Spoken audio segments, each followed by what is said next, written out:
একটা গাছ থেকে একটা ফুল নয়, আমি 5টা কুঁড়ি নিয়েছি। দেখুন, একটা, দুটো, তিনটে, চারটে, 5টা। আর কুঁড়ির সাইজ দেখুন, এক একটা কুঁড়ির সাইজ কিন্তু এই রকম। আর ফুলের সাইজ দেখুন এত বড়।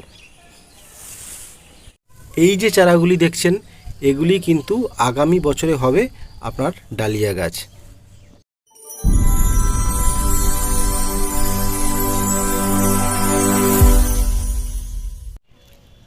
নমস্কার বন্ধুরা, আজকে আবারও একটা ডালিয়ার ভিডিও নিয়ে চলে এসেছি, যেখানে আপনাদের বলবো ডালিয়া গাছকে আগামী বছরের জন্য কিভাবে সংরক্ষণ করে রাখবেন।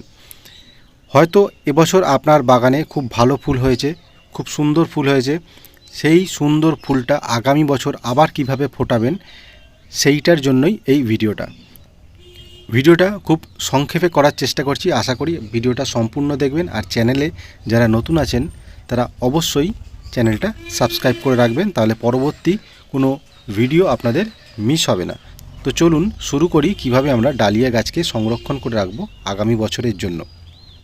আমি এখানে 3টি পদ্ধতি আপনাদের সাথে শেয়ার করব। তো প্রথম পদ্ধতি হচ্ছে, এই যে গাছটা দেখছেন, এই গাছটাকে আমরা যেমন আছে ঠিক সেইভাবেই রেখে দেবো গাছটা শুকিয়ে যাওয়া পর্যন্ত। অর্থাৎ গাছকে যেমন আমরা জল দিয়ে রাখি, গাছটাকে আমরা বাঁচিয়ে রাখবো অন্তত মে জুন মাস পর্যন্ত, যেভাবে গাছটা বেঁচে থাকে।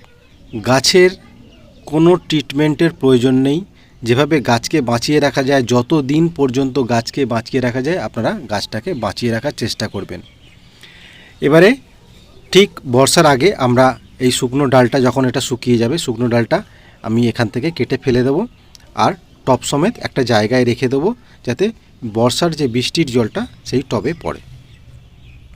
বর্ষার বৃষ্টির জল পড়ার সাথে সাথেই দেখবেন ঠিক মাটির তলা থেকে অনেকগুলো গ্যাজ বেরিয়ে আসছে, যেগুলি কিন্তু সেই গাছেরই চারা।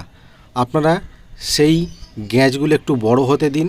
বড় হওয়ার পর সেখান থেকে কাটিংয়ের পাউডার লাগিয়ে আপনারা বালিতে বসিয়ে চারা তৈরি করে নিন, আর সেই চারা আপনারা ফাইনাল পট করুন।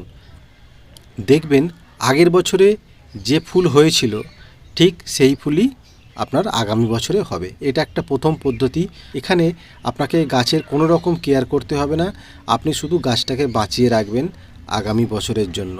এটা প্রথম পদ্ধতি। দ্বিতীয় পদ্ধতি হলো দেখুন, ফুল ফুটে আছে, ফুল ফুটে থাকা সত্ত্বেও আপনারা তলা দিয়ে দেখুন গাছের কিছু শাখার অলরেডি এখন তৈরি হয়ে গেছে। দেখুন মাটির তলা থেকে শাখারগুলো বেরোচ্ছে, এখানে একটা, আর পিছন দিকে দেখতে পাচ্ছি আর একটা। ঠিক এই সময়ে আপনাদের করতে হবে কি, সামান্য মাটি এই চারাগুলোর এই রকম গোড়া পর্যন্ত আপনারা ভরাট করে দিন। ভরাট করে দিলেই দেখবেন যে সমস্ত রুট এই গোড়া থেকে বেরিয়ে এইটি একটি গাছে পরিণত হয়েছে। তখন একটা ছুরির সাহায্যে আপনারা তলা থেকে গাছটা কেটে নিন। যেহেতু এতে রুট আছে, আপনাদের রুট তৈরি করতে হবে না, এতে রুট অটোমেটিক হয়ে যাবে যদি আপনারা মাটিটা ভরাট করে দেন।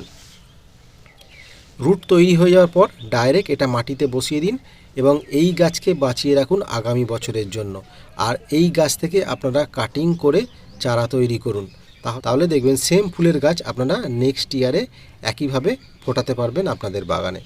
এটা হলো দ্বিতীয় পদ্ধতি। আর তৃতীয় পদ্ধতি হলো এই গাছের কন্দ সংরক্ষণ করে রাখা। অর্থাৎ এই গাছের বাল্ব বা একটা কন্দ তৈরি হয়, যেটা তৈরি হয় মাটির নিচে। গাছটা আপনাদের রেখে দিতে হবে যতক্ষণ না গাছটা শুকিয়ে মারা যাচ্ছে, ততক্ষণ গাছটাকে আপনাকে বাঁচিয়ে রেখে দিতে হবে। ঠিক গাছটা আস্তে আস্তে যখন শুকিয়ে আসবে, ঠিক এই মাটির তলায় কিছু কন্দ তৈরি হবে, যেগুলি শিকড়, সেগুলোই মোটা হয়ে একটা কন্দের আকার নেয়। সেই কন্দটাকে আপনারা যদি সংরক্ষণ করে রাখতে পারেন, তাহলে কিন্তু আপনারা নেক্সট ইয়ারে ঠিক একইভাবে আপনারা সেই ফুলের গাছ তৈরি করতে পারবেন। সেই পদ্ধতিও আমি বলে দিই। এই গাছটাকে আপনাকে বাঁচিয়ে রাখতে হবে যতদিন পর্যন্ত গাছটা বেঁচে থাকতে পারে। আপনাকে শুধু প্রোভাইড করতে হবে জল, সামান্য জল দিয়ে গাছটাকে বাঁচিয়ে রাখতে হবে।